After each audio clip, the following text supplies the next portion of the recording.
I'm amending it with about 2 inches of worm castings and composted chicken manure, equal parts. I think I need a little bit more. And I just mixed them up in the wheelbarrow here from a big pile. And the pile is covered, by the way, with a giant tarp. There's a madrone leaf.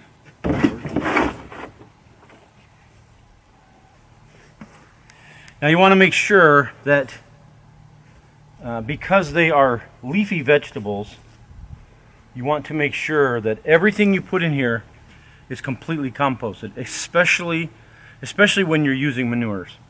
I'm using chicken manure here, but this is composted. It's been composted for at least like a year and a half, so it's well broke down.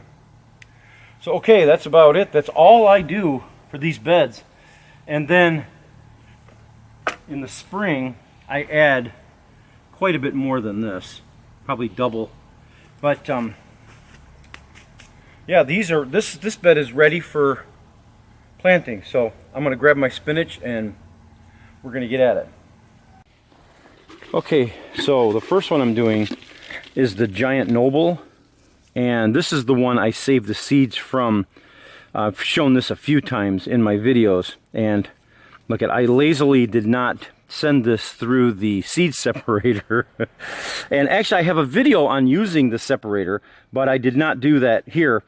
So I didn't even bother breaking the clumps apart of the seeds, so I'm going to do that as I plant them.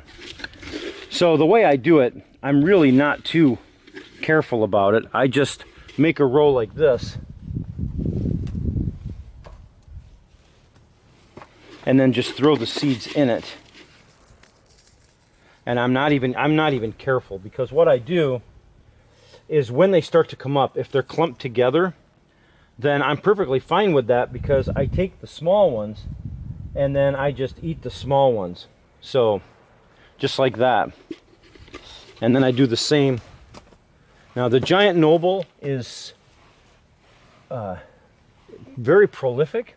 It's done really well for me, and I don't have them far enough apart so that it looks like it's, you know, separate plants.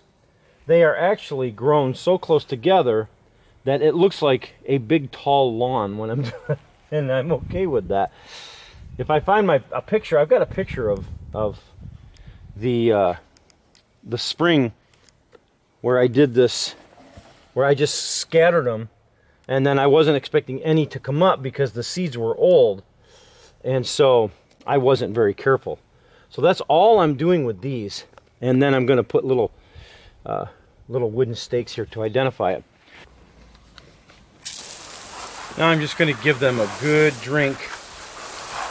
Now you're probably wondering why I didn't stagger the plantings. In other words, I didn't plant some seeds and then wait a week and plant more and then wait another week.